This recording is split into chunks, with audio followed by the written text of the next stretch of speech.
Hey, what's going on, everybody? Welcome to Stepping Stones Live right here in your social media feed. I'm your host, C.L. Thompson. Man, thank you for being patient. I know we had that short delay. Hey, but we're here right now. We're ready to give you a great show. Man, I got some great stuff planned for you guys. And so I want to say to each and every one of you listening, thank you for listening week in and week out. Man, this show wouldn't be possible if it wasn't for you. And for those of you who are tuning in for the first time, thank you for tuning in. This is the show where we like to bring a little bit of seriousness, silliness, and spirituality all to your social media feed, all while giving you some tips and some advice to help you live through life. So right now, if you're listening right now, do me a favor. I want you to share. I want you to share. I want you to share. I don't want anybody to miss today's show. So if you're a fan of the show, and I know it's a lot of you out there, thank you too for all the inboxes and all the love and all the comments when you see me out in public. If you're watching right now, please share this feed. We want this show to reach as many people as possible. Man, I want to help people in their 2018. So what's in store for today's show? Man, let me go ahead and tell you what we got in store for today's show. We're going to continue teaching you how to become unstoppable or build momentum going into 2018. Yeah, that's right. 2018 is around the corner. It sounds crazy, right? But yeah, it's not too far away. I want to help you build momentum and become unstoppable in 2018. For many of you, 2017 wasn't the year that you expected it to be. It wasn't all that you desired it to be. And you're looking for 2018 to be a better year. All month of December on the show right here, I'm giving you tips and tools on how to make 2018 one of the best years of your life. Also, man, we're going to have a little bit of fun. We're going to talk about when do you tell your kids about Santa Claus?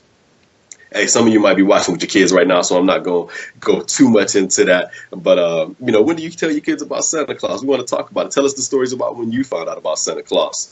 Tell us, how you told your kids about Santa Claus. This, that, and the other. We're going to have a little bit of fun with that. And, of course, I got Wednesday's Wisdom Stone that's getting ready to just bless your soul. And so keep it locked right here on your social media feed, whether you're watching via Facebook, Instagram, Twitter, however you're watching. Man, keep it locked. You don't want to miss anything that I got to say today. It will definitely bless you. Also, if you've missed any of the previous stepping stones, don't forget you can go to www.csteps.org. Check out all the past shows. Man, we've dealt with things such as anxiety, depression, all kinds of stuff. So if you've missed a show, man, we want to make sure that you go back. Visit csteps.org. Check out the past shows. I guarantee it'll bless you. But, man, I'm getting ready to go ahead and shift gears, jump right in into what I want to deal with today, man, to bless you and how to becoming unstoppable in 2018. So last week I told you guys that the first key to becoming unstoppable or building momentum in 2018 is you want to have a made-up mind. And I told you the importance of having a made-up mind. I told you that, having that made-up mind is important. But today, I want to give you the next step in how to become unstoppable and build momentum going into 2018. And the first thing, the next step is you want to avoid distractions. If you're watching, there's probably a slide or a graphic that's going to pop up, and you want to definitely avoid distractions. I'm gonna let that soak in real quick. I hope that graphic's up. I'm telling you, avoiding distractions. Let me tell you about distractions. Distractions can derail us from our made-up mind and leave us motionless and left for dead. I'm gonna say that again. Distractions can derail us and keep us distracted from our made-up mind and leave us motionless and left for dead. Yeah, many of you know about distractions. Many of you have had lots of distractions, but I want to give you three critical distractions that you need to really primarily watch out for going into 2018, because there's all kinds of distractions out there. I want to give you three key distractions that you really need to look out for going into 2018. So the first distraction that I want to talk about is called deceptive distraction. Deceptive distractions. Man, some of y'all are probably like, man, what the heck is a deceptive distraction? Man, I'm so glad you asked. Watch this. What is a deceptive distraction? Here's a definition. It's probably popping up. I hope you're taking notes while you're watching the show. I hope that you're writing things down. I'm hoping that you're putting this stuff into practice because it's really going to bless your soul. So here's the definition of a deceptive distraction.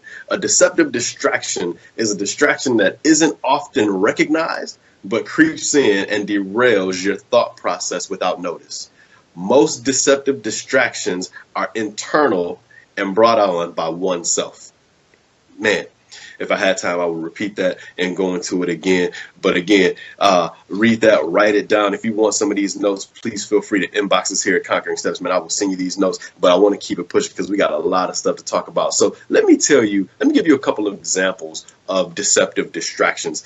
Number one, people watching. Man, people watching is a deceptive distraction, and I hope it's on your screen as you're watching this show. Watch this. People watching is a deceptive distraction. Here's why. Watching others can leave you depressed, wanting to quit because you aren't doing as good as them.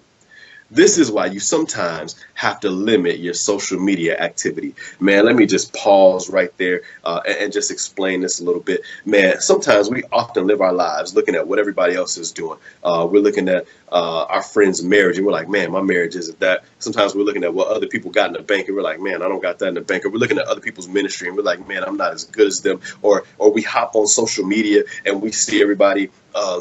If we're single, we see the people that found their love, and then all of a sudden we're getting upset about it. We're like, man, I don't know exactly, what I need to be doing.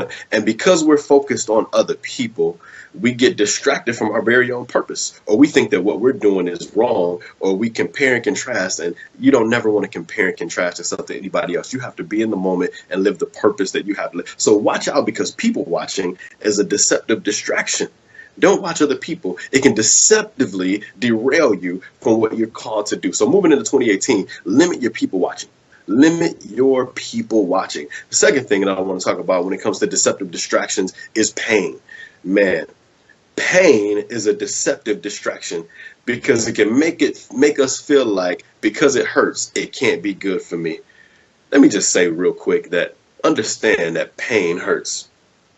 Anybody that's ever been, to a gym or worked out real hard, when you left the gym, man, you probably were sore for a couple days. You probably were like, man, I'm so tired. This hurt. But understand something. That pain is helping change your body. So just because your body is in pain, it doesn't mean that something good isn't happening. Watch this. A lot of times, man, because the situation hurts or doesn't feel good or we're not comfortable, we feel like, man, you know what? Maybe I'm not doing the right thing. Maybe this is where I'm not. Maybe I don't need to be doing this anymore. Maybe because things aren't happening as quickly as you want them to happen, and you're in a painful situation, you can be deceived to think that you're not doing the right thing. Can I pause and tell you that?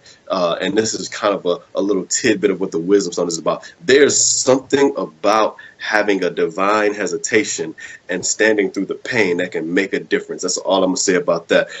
So make sure you don't let a deceptive distraction get in your way. I know y'all like, man, Chris, you're going real fast. You're going 100 miles per hour. Hey, I told you I want to get you this content because it's really good. So what's the next type of distraction? The next type of distraction I want to tell you about is called a delightful distraction. Oh yeah, a delightful distraction. It almost sounds like an oxymoron. Like, how can a distraction be delightful? Oh, I'm glad you asked. So you're probably saying, well, what the heck, Pastor Chris, what is a delightful distraction? Oh, I got an answer for you. And it's probably going to pop up on your screen. Here it is. A delightful distraction is someone or something that appears to be good for you or has beneficial qualities that can take your mind off your intended goal.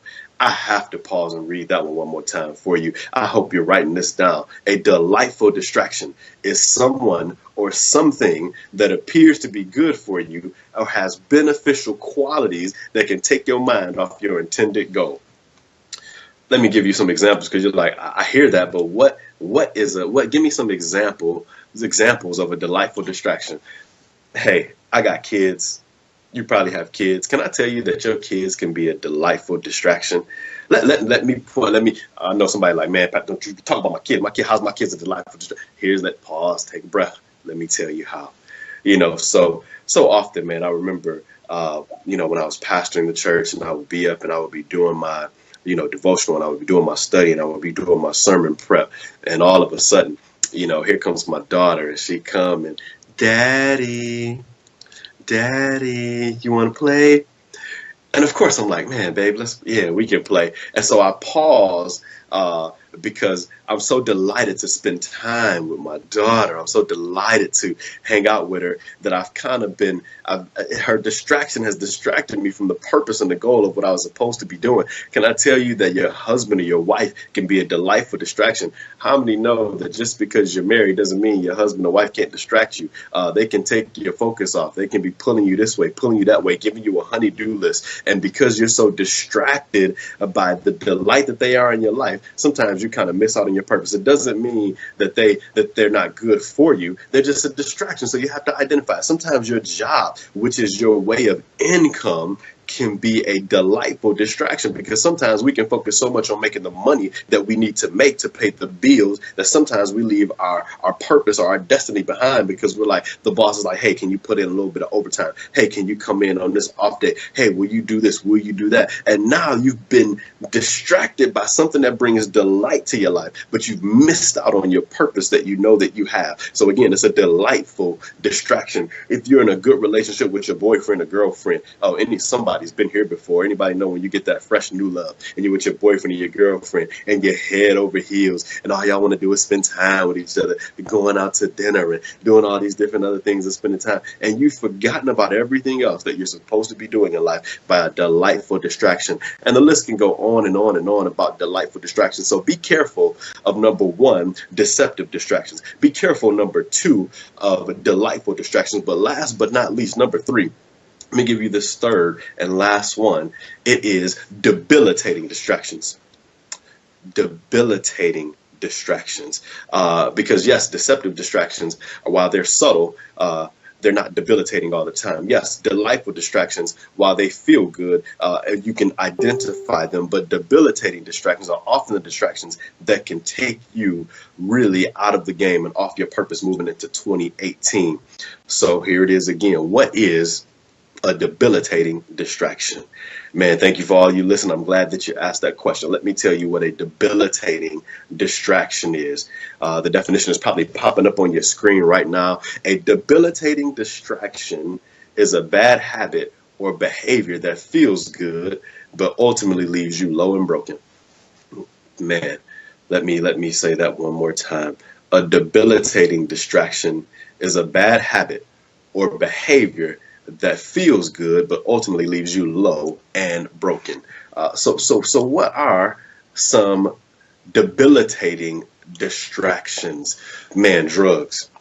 Drugs are a debilitating distraction. I know a lot of people, man, who use drugs and it feels good, but because they have the drug addiction or because they're using the drug, it debilitates them and it prevents them from moving forward. Alcohol, which is a form of a drug, alcohol can be a debilitating distraction. Watch this.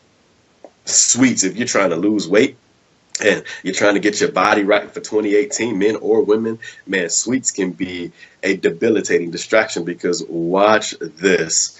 As you try to use, as you try to lose weight, man, as long as you're injecting that sweet potato pie, that pumpkin pie, that peach cobbler, that crumb cake, as you're doing all of that, guess what? It's debilitating your ability to lose the weight. Hello, somebody. Also, men, women, if you're in a poor relationship with somebody can totally debilitate you. Anybody ever been with somebody that just sucks the life out of you and there's nothing that you can do and you feel like you're stuck and you feel like you're trapped? That's a debilitating distraction. And so, again, let me just tell you, number one, last week we talked about moving into 2018 to be unstoppable. You have to have a made up mind.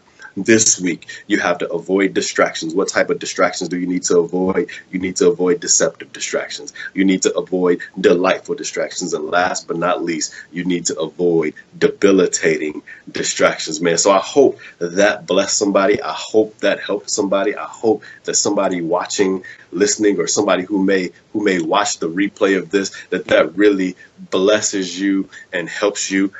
So thank you so much. But man, let's shift gears yet again. We're moving in the second gear. Man, Christmas is around the corner, man. Holiday season is here. We're excited, but I want to talk about something. Hey, y'all talk back to me. I want to hear your interactions. I see the comments in there. I thank you so much. I'm gonna definitely get to those. I can't wait for the Q&A. But hey, when do you tell your kids about Santa Claus? When do you tell your kids about Santa Claus? How do you tell your kids about Santa Claus? I want to talk about. I'm not going to tell you how or what, but let me give you a little bit of history because I really want to interact with you guys a little bit later. I want to hear what you have to say. But hopefully you're not wishing with your kids right now, because I would hate to spoil to rain on somebody's parade. But when do you kind of tell your kids that Santa Claus ain't real? Or do you ever tell your kids that Santa Claus isn't real? Or do you never tell your kids about Santa Claus in the first place? So let me give you a little bit of history real quick. So some of you who may or may not know kind of where Santa Claus came from and the truth about Santa Claus, especially if you're a Christian. So Santa Claus literally was really a real individual. His name was Nicholas, and that's where we get Saint Nick. But Saint Nick, legend has it, or the history says, that he was a young man who inherited a great inheritance from his parents when they passed away. And instead of spending that inheritance on himself, he did the selfless act of taking his inheritance and finding the poor people that were around him and giving his inheritance to them, often throwing bags of money into their households, unbeknownst to them that who did it, so be it born the spirit of Santa Claus, who then became a priest and then also was a saint. And so that is where Saint Nicholas came from. So the truth about Santa Claus is that the aura, or let it be the kind of spirit of Santa Claus, is a real thing. With the giving of the gifts and things like that. But we know what Santa Claus has been made into today. It's been made into this kind of heavy set man with a beard, wearing a hat, going around ho ho ho, and going down the chimney and putting the Christmas gifts under the tree and stuff like that. And and our kids get excited. We go take our kids to get pictures with Santa Claus and stuff like that, especially younger children. They're excited. And if you do it right, and I'll tell y'all, I'm just going to tell y'all a story. I'm going to tell y'all a story about kind of how I found out that Santa Claus wasn't real, and that my mama and my grandmama were getting all the gifts and stuff. I was one of those kind of bad kids that always kind of was nosy. And, we did the kind of thing for a little bit where nothing was under the tree until like late Christmas night. You know what I mean? They put the stuff under the tree like after I went to bed, and my parents used to tell my grandma and my mama used to tell me that, boy, go to sleep, because they would hide all the gifts, and then and they would tell me if I got up that Santa Claus would come put red hot sauce in my eyes. And so I was petrified, like, man, I don't want Santa Claus to like put red hot sauce in my eyes, you know what I mean? Like, I don't want that. So I would just go in my room, and I wouldn't go to sleep, but I would just stay in my room and kind of listen for this dude named Santa Claus coming. And one day I got real hungry, and I went down the stairs. And as I went down the stairs, knowing I wasn't supposed to go down the stairs, knowing I wasn't supposed to get nothing else to eat, I grew up where after you ate. It wasn't no snacking, none of that. But I was hungry, so I was about to go downstairs, be bad, and grab me something out the refrigerator to eat, right? And so I go down the stairs, and who do I see? I see my mom's like putting stuff under the tree. And I'm like, Mama, what's going on? What you doing? You still in the gift? She was like, boy, ain't no Santa Claus. You different choice words, you know what I mean? And so I'm Santa Claus. And so I'm like, what? You Santa Claus? Like, I didn't know you were Santa Claus. And so be it, I wasn't crushed or anything like that. I was just like, okay. She was like, that's why I asked you what you want for Christmas. And we kind of had the conversation. I'm like, oh, okay. So I don't need to talk to no Santa Claus. I need to be talking to you, telling you what I want for Christmas, X, Y, Z. And so that's kind of how I found out about Santa Claus. It necessarily wasn't the right way. But let me tell you a funny story, man, because I had a cousin. Man, Greg, Big Duke, man, shout out, man, I love you, bro. I would always kind of go to his house for Christmas too, because they gave me a better Christmas than I could get at home, because we didn't have much. But my Aunt Kathy would always, man, have a great Christmas. And so I knew that Santa Claus was real, and I'm older than my cousin, so I knew. And my auntie told me specifically, don't don't you tell Gregory that Santa Claus ain't real. Don't you tell him that. And not only that, I knew where she hid the Christmas gifts at. Like, she, in her room, when you walk to my auntie's room, she had this big closet, and up above the closet was where she put all the gifts at. And so I knew where she kept the gifts and stuff like that. And so, this was a particular Christmas Eve, and me and my cousin are just doing us, and he's excited. He's talking about Santa Claus. He's geeked up about Santa Claus. He's hyped up about what Santa Claus is bringing. And we were playing some type of video game. I don't know what video game we were playing. And I'm very competitive. I don't like to lose. And if I lose, man, it's a vendetta that I might have against him. So he beat me in this particular video game. And man, I was hot. And I was so hot. And I didn't know how I was going to pay him back for beating me in this video game. And so what did I do to get back at him? Man, I told him that Santa Claus wasn't real. And he was like, man, shut up, Santa Claus is real. You don't know about, man. And when I say he was a firm believer in Santa Claus, man, he was a firm believer. So like he was a diehard, because my auntie did it right. I mean, she did it all the way right. Like, made sure nothing was out, and she would put in work for like hours to make sure Christmas morning was just beautiful. She would put the cookies out, all that, make sure a bite was out of the cookie, to make sure it seemed like Santa Claus came and ate some cookie. She did it all the way right. So my cousin had this perception that Santa Claus was super real. And so to get back at him, I told him Santa Claus wasn't real. And he was upset. He was mad. And this particular night, my auntie was out doing something. I think it was some last minute Christmas shopping or something like that. And, so that happened. And I said, man, let me show you that Santa Claus ain't real. Let me show you Santa Claus ain't real. He's like, you can't prove to me Santa Claus ain't real. So I took him in my auntie's room, right? And, I showed him where the gifts were, and they hadn't been wrapped yet, this, that, and the other. So it almost didn't work. So I was like, look, that's all the stuff you wanted for Christmas right there. No, that's not. That's for my mama to take to her students, because my auntie was a teacher. And so he still didn't believe me, that the stuff that was in the closet was his and ours and stuff like that. He's like, no, that's for my mama's students. She gonna take those gifts to the school. He's just making this up, blah, blah, blah, blah, blah. So I thought I didn't ruin his Christmas. But what happened was, the next day, we wake up for Christmas, all the stuff, my auntie and put all the stuff out, decorate all the whole 9 yards. And we go and we start opening gifts from under the tree. And he started opening particular gifts, and he started crying. And this was great for me. He started crying, and my auntie thinks he's crying with like joy. I'll never forget, he opened the Nintendo 64.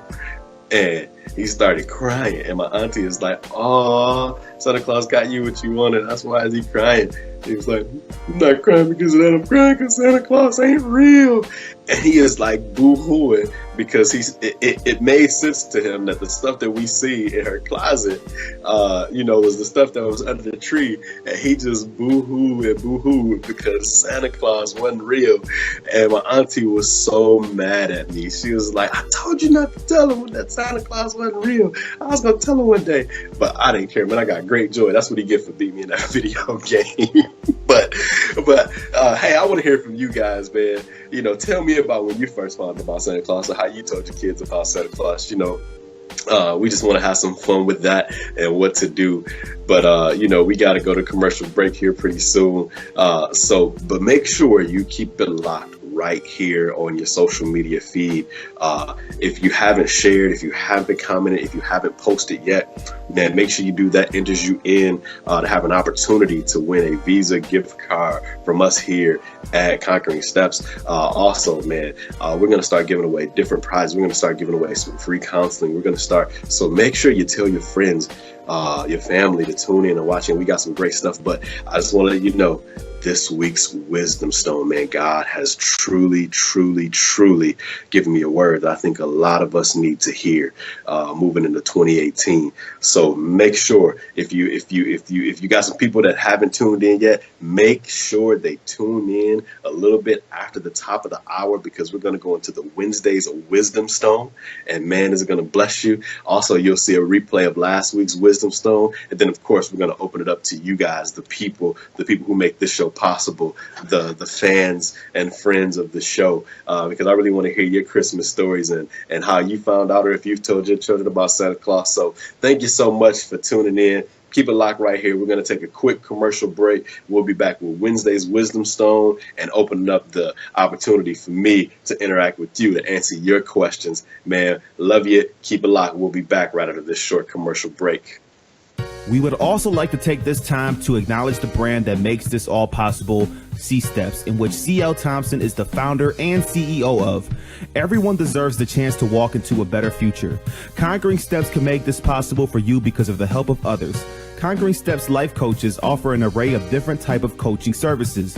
There are individual services, family services, and even corporation services. Our mission is to provide coaching, counseling, and consulting services to those who have been hurt, abused, neglected, unloved, or have gotten off track. We wish to help these individuals, families, or organizations to succeed through our services, sacrifices, and healthy solutions and partnerships. Call us today at 855-707-8377. That is 855-70-STEPS. Every step you take matters, but none more important than the next. Again, that number is 855-707-8377. 855-70-STEPS. So go ahead and head over to csteps.org. Again, that number is 855-707-8377.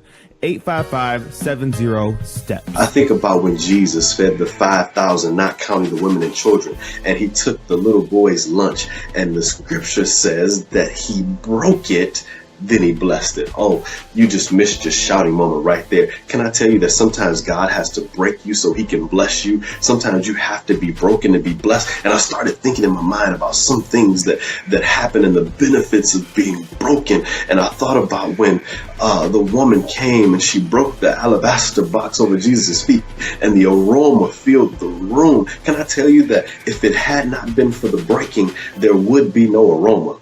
I'm talking to somebody right now that sometimes it takes the breaking of you to be the blessing that you need. Yes, I know you might have lost that job, but it took you losing that job to usher you to find the new job that you like. Yes, I know that person may have broke your heart, but it took them breaking your heart for you to find the person that you really needed to, and maybe you needed to find yourself. I'm talking.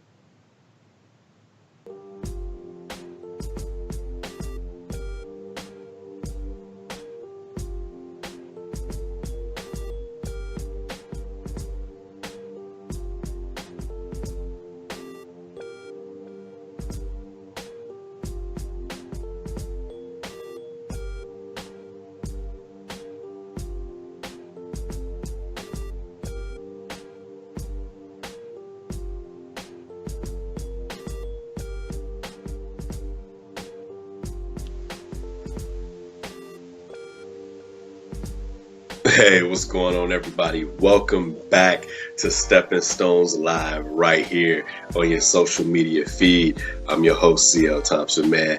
What a great show we've had thus far, man. Thanks to everyone who's commented. I see the comments, man. We're going to get to those, man. You guys are such a blessing. Thanks again to those who have shared, commented, liked, posted, man.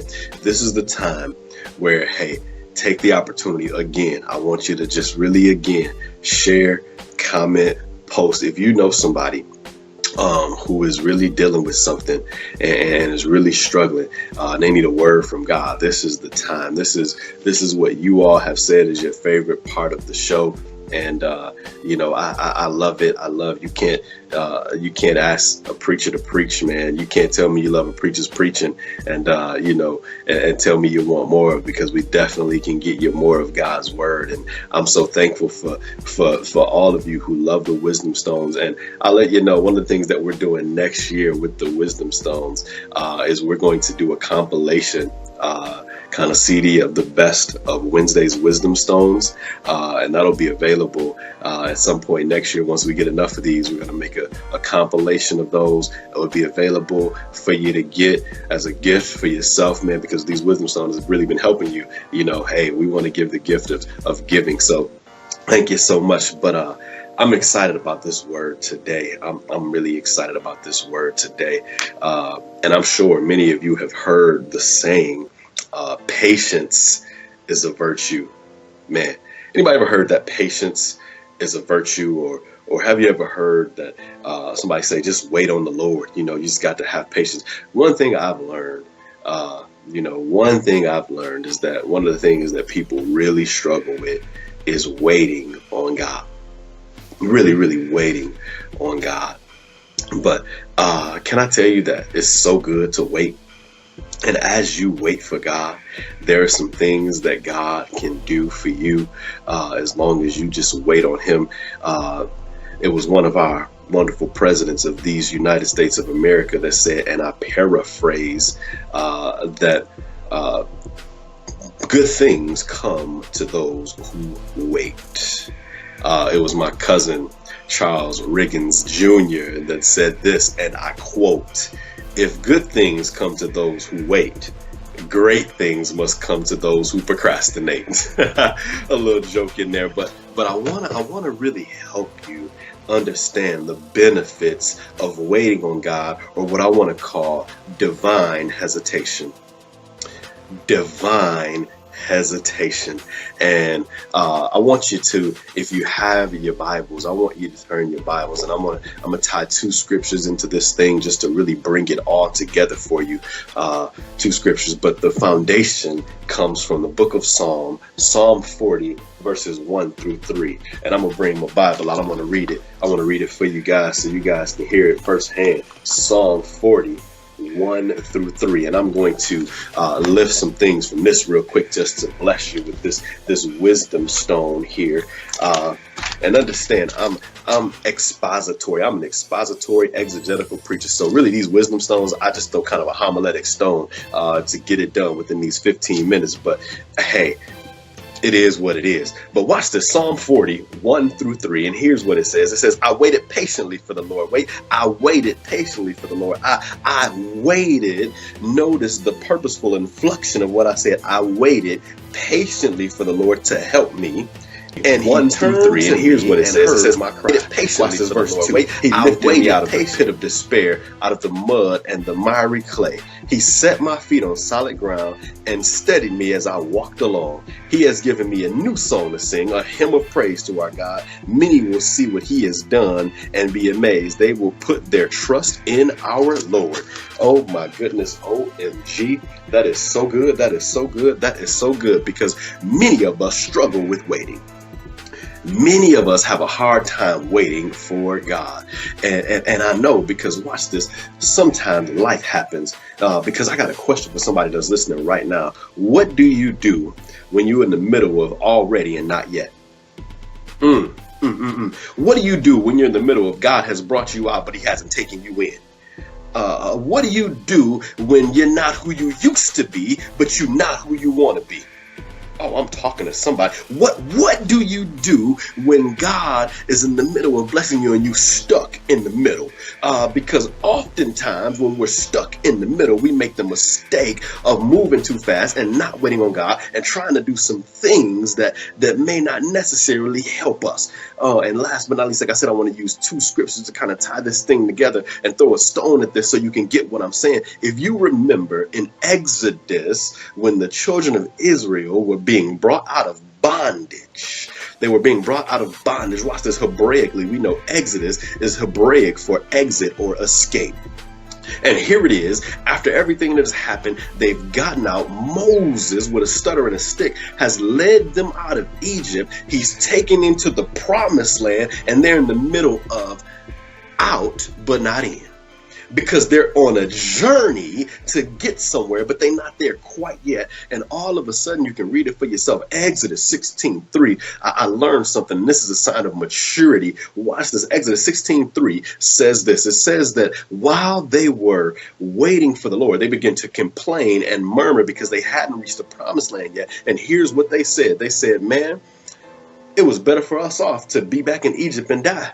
At least we had some food. At least we had this, that, and the other. Let me modernize and contemporize this and bring this for you. Just because you're in the middle of not yet and already, or you're in the middle of being brighter than your bank account, but your funds ain't there just yet, that doesn't mean, watch this, a sign of growth, a sign of maturity, a sign that you have matured, not just spiritually, but as a person, is the ability to know that you're going to get somewhere and waiting for God. I'll say it this way.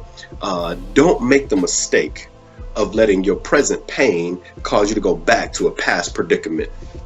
I'm gonna let that soak in real quick.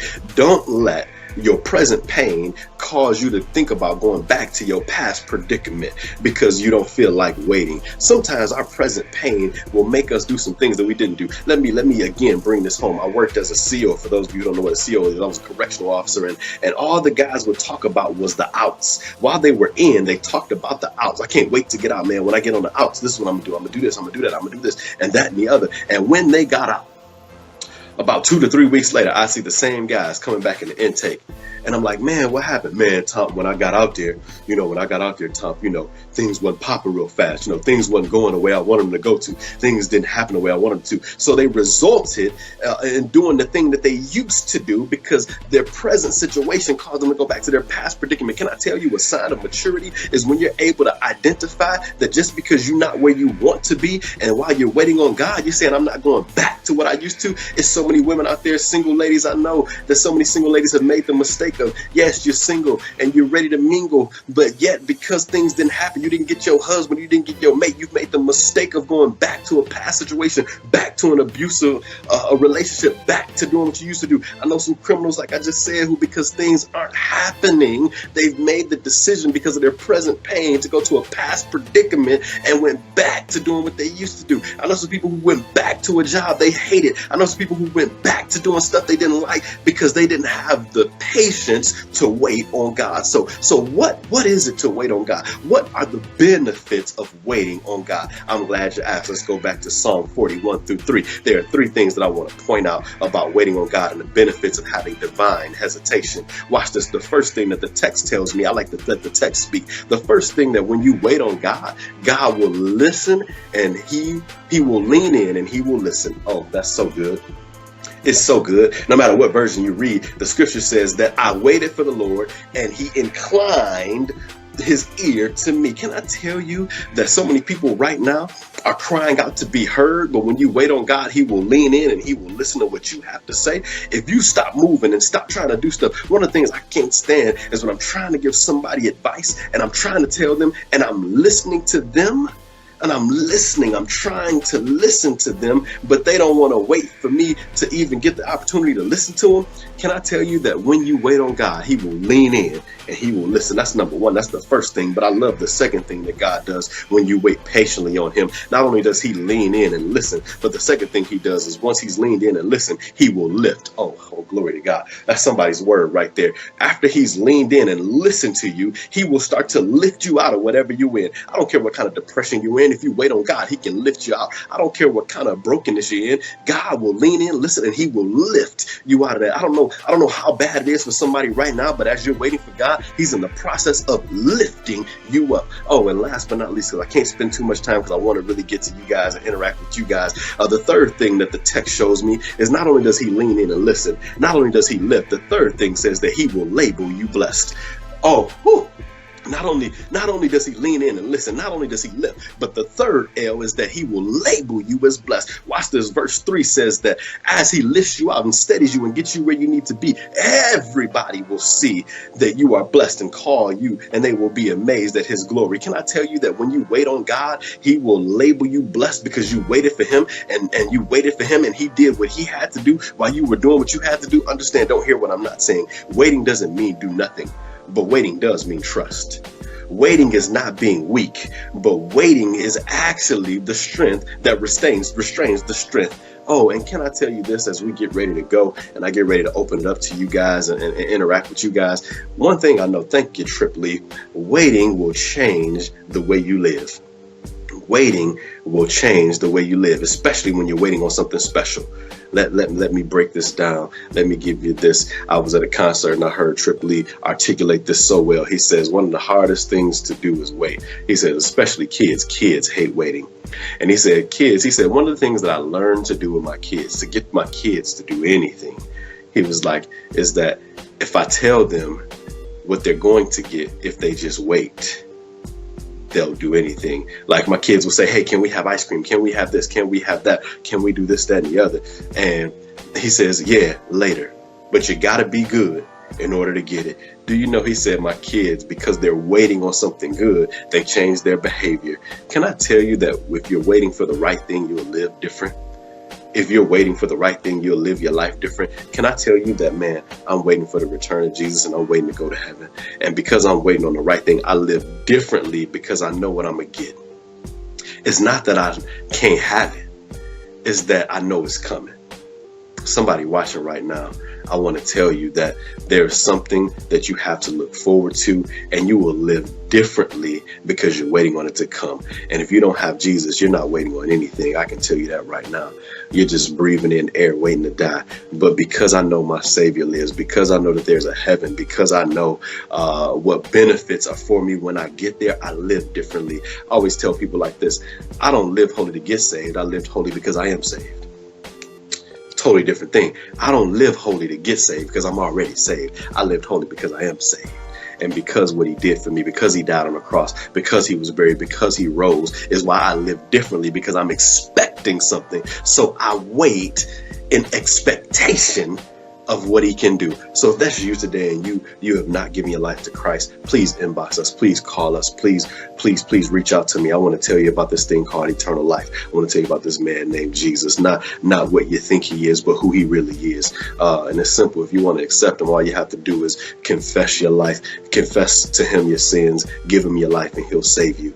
And man, we're all about, man, helping people change their life. So thank you. That's this week's wisdom stone, man. Divine hesitation. Because if you wait on God, not only will he lean in and listen, he'll also lift and label you.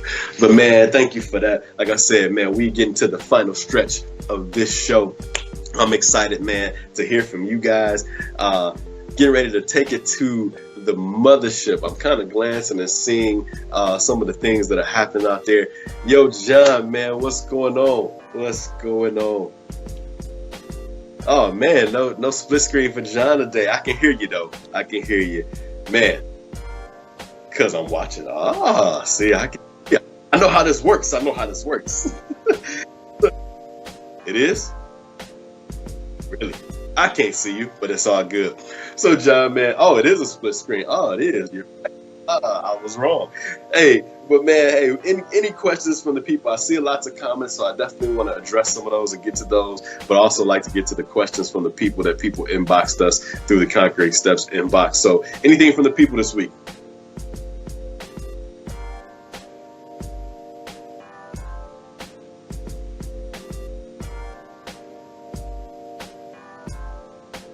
Ooh, that's a really good question. So, if you missed what I dealt with delightful distractions, and that could be your kids, your husband, your job, and this particular person, I'm guessing, maybe talking about a spouse or something like that.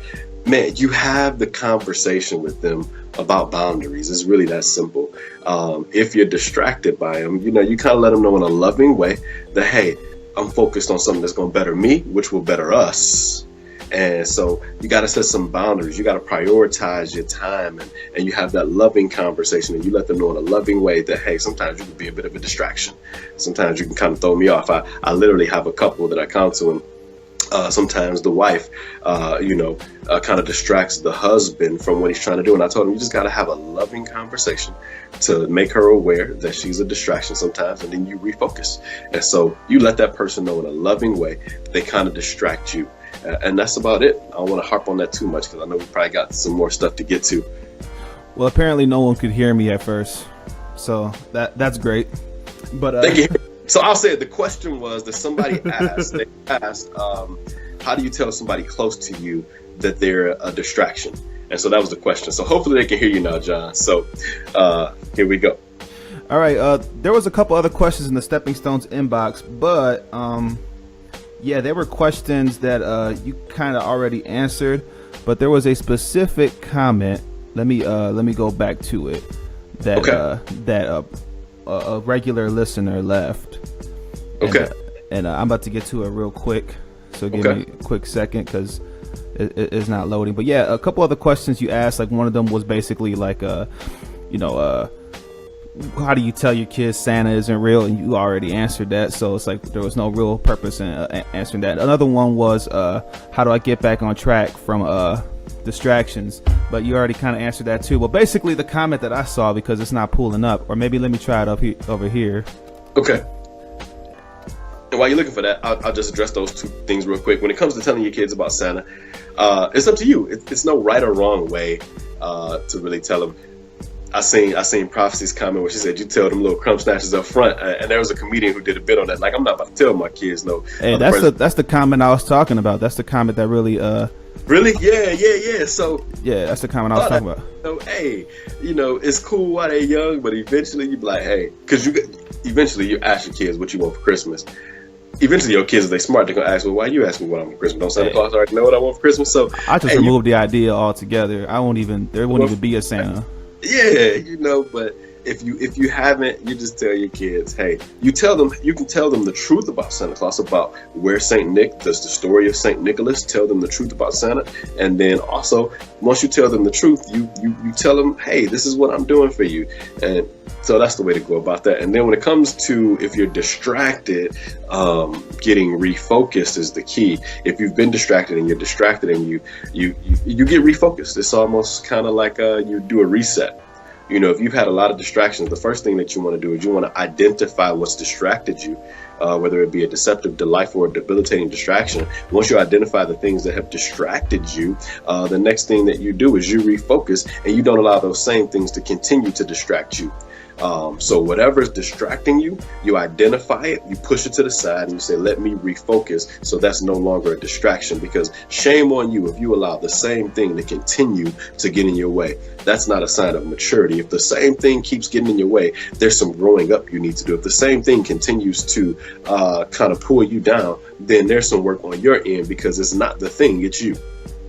Anything that continues to affect you, and you continue to react instead of respond to it, there's some maturity on your end that you need to have. So anytime that I'm distracted or I see things that distract me, even if it's a delightful distraction, I identify it and then I refocus, and I don't let that same thing distract me. So I just wanted to answer those questions. I don't want anybody feeling slighted. I don't want any hate mail coming in like, you didn't answer my question, blah, blah, blah. So anything else from the comment box? I'm kind of looking at as many comments as I can.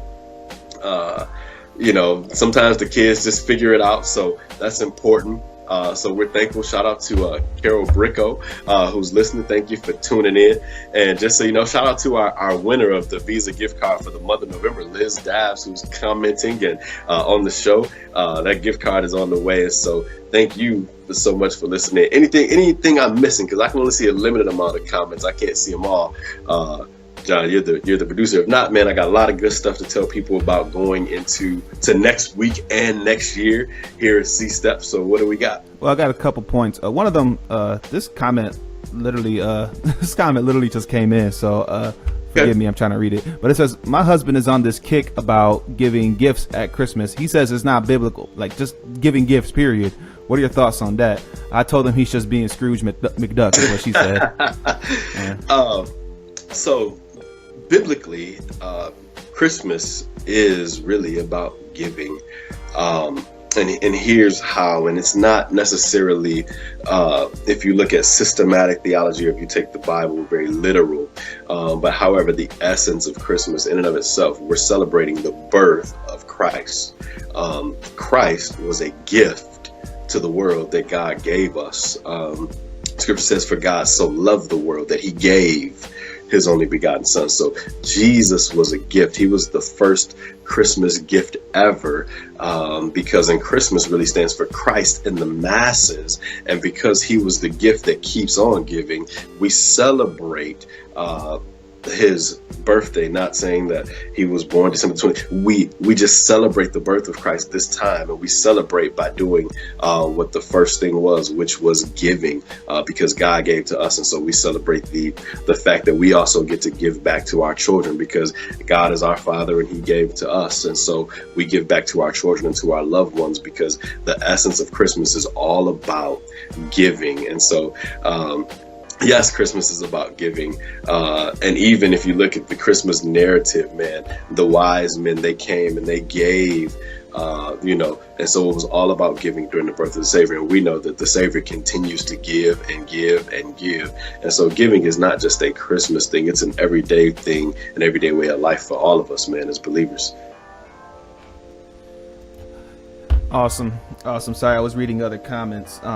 Apparently there's no sound for me again, which I find it hard to believe because I fixed that already. But there was another comment that kind of interested me. Basically, what you mentioned earlier about their kids just figured it out. That's kind of what happened with me. I mean, my mom didn't put a whole lot of emphasis on Santa. Maybe like 1 year she did, like one of the first years. But really, I just found out from watching TV. Like that's really how I found out. Man, that is great, man. I see more and more people tuning in. Thank you so much. I hope I'm just gonna give you guys a recap for those of you who may have just tuned in watching the show. Man, we had a great show. The first half of the show, we dealt with the next step in how to move into 2018 with positive momentum and becoming unstoppable. When it was just avoiding distractions, avoiding deceptive distractions, delightful distractions, and debilitating distractions. Of course, we had some fun dealing with our found out about Santa Claus stories. We just got done with Wednesday's Wisdom Stone. We're talking about the importance of waiting on God or divine hesitation. And now we're just opening up the Q&A. We got about 5 minutes left. I really want to tell you guys what's getting ready to happen in the near future of Csteps. Next week, the show will be brought to you live from the mothership. If you don't know, I'm here in Minneapolis, but this show is produced all the way in Michigan. Every graphic that you see, the comments that you see, the music that you see, all of that production work is done by my great friend, bro for life, my producer, John Mars. And next week, since I will be in Michigan, we're going to do something that we've never done before. We're going to bring the show to you live from the studio, from the mothership. So I'm excited about that, man. If you guys who are listening and watching, man, if you could just give John some love, man, because he does all the heavy lifting for the show. I do the content, but John he does all the heavy lifting. And he took that burden off of me when we've done this. So give him some love. Just say thank you, John. John, we love what you're doing. Give him that positive feedback. But next week, the show will be coming to you live from the mothership in Michigan. I'll be touchdown back in Michigan. We're going to share some inside jokes about some stuff about Timmy Ho-Hos and all kinds of other stuff. So that's going to be out there. Also, moving forward, next week, I will be giving you that third tip of how to make sure you're unstoppable in 2018. That's going to be great. Moving forward, coming January, when you tune in January, we're focused on faith and finances. So if you know somebody who's trying to get out of debt, get their money right, learn how to balance their budget, all kinds of other things, I am dealing strictly with finances, man, and your faith and your finances. So I want to help bless some people. I want to tell you how to get out of debt. I want to tell you how to get your credit up. I want to tell you how to the truth behind giving and tithing. And we're going to address a lot of things. We're going to have some experts on the show to really help you get your finances right. So that's going to happen in January. Come February, it's all about love, and I'm going to be teaching couples, man. If anybody knows me, couples and marriages is what I do. I do a lot of things from addiction recovery to grief recovery to dealing with PTSD, but relationships is where my heart is, helping couples thrive. So I'm going to be dealing with love the whole month of February. Also, another sneak peek into some of the things we're going to be doing. We've got some events coming up, and every time there's a Conquering Steps event, we like to do 3 key things. We like to entertain, we like to educate, and we like to edify. So if you come to a Conquering Steps event, prepare to be entertained, prepare to be educated, prepare to be edified. Next year, I'm already in talks with venues for things that we're going to do. Entertainment is going to happen. That's going to be there. I've got a funny man, comedian, I'm not even going to say his name, that's ready to do some shows with us. I've got a good friend of mine who's going to sing some love songs at some events. So this is just the beginning for Csteps with what we do and how we're going to do things. Also at our events, we are going to bring Stepping Stones live, really live at the event. So you have an opportunity to be a guest on the show at a live event where we're doing it, man. I'll be there. My team is super excited about what they're going to bring to the table. So it's some great stuff happening at Csteps. Listen, and they tell me I always should plug Csteps. This is never about me, but if you're somebody, you're looking for counseling, coaching, consulting, visit www.csteps.org. Man, I have a great team of people who are here for you. We have people that help with women and children, man. We have people that help with businesses. I personally counsel and coach individuals, and there's no better time than the present than to get your life right. I know a lot of people are looking to move into 2018 and really get their stuff together, and they need some extra help. Can I tell you that we're here to help? We offer counseling, coaching, and consulting at a very, very low price package deal. You can even shop Csteps. You can see devotionals on our website. Shout out to Prophecy Fuentes, who's watching the show, a friend of the show. She has done a great job on our website and managing that. And right now we have a holiday special where there's no sign up fees or anything like that. So you get our package with no registration or sign up fee. And we really want to help. So if you know somebody who is in need of good Christian counseling, coaching, or consulting in their life, we're here to do that. But hey, my time is getting ready to be up, man. I really appreciate everybody that's been listening, everybody that watched today. Hey, but we never like to end our show without telling you this. Your next step can change your world, but a step towards Jesus can change your life. Man, until next time, I love you guys. Be blessed, stay encouraged, and man, tell your kids about Santa Claus. We out of here. Peace.